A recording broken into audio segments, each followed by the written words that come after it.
All right, a couple little solving review problems from yesterday. This one says solve for angles A and C. So let's just start with angle A. You could do with either one, but we'll start with A. From A, I look at it and I say, I know the opposite, and then I also know the hypotenuse.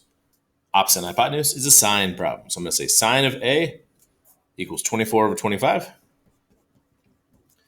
And then since I'm solving for an angle, I'm trying to isolate this A, I'm going to use sine inverse to solve that. So I sine inverse both sides of this equation, and that part then can go in your calculator. Make sure you're in degree mode when you're doing everything today. I already am, so I'm good. But I'm going to do sine inverse of 24 over 25. And I get about 73.7 degrees. Okay. Now I could subtract that from 90 to get this angle, and I could be done at that point.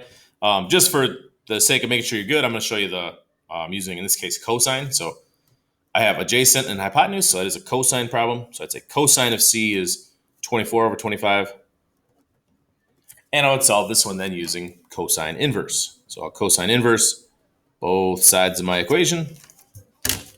So cosine inverse 24 over 25 gives me 16.3, which makes total sense. These should add up to 90 degrees, and in fact, they do. So all good. Again, angle problems, you're always going to solve using inverse functions. This problem down here is a side problem. I'm going to draw a picture with it too. So it says, suppose a zip line reaches 120 feet from the ground to a treetop. It makes an angle with the ground of 27 degrees. How tall is the tree? All right, so we got a tree. We got a zip line going from the tree top, which probably not the most sturdy thing, but we'll do it. And then 27 degrees here.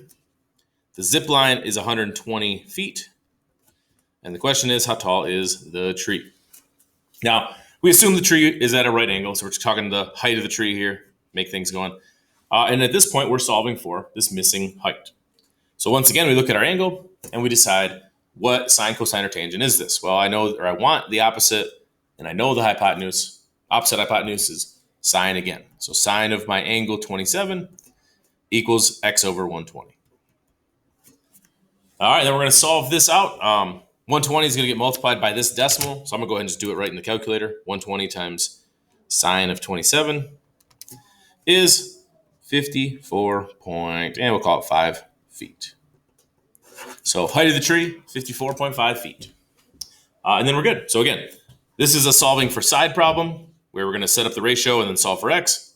This is solving for an angle. Angles will always use your inverse functions.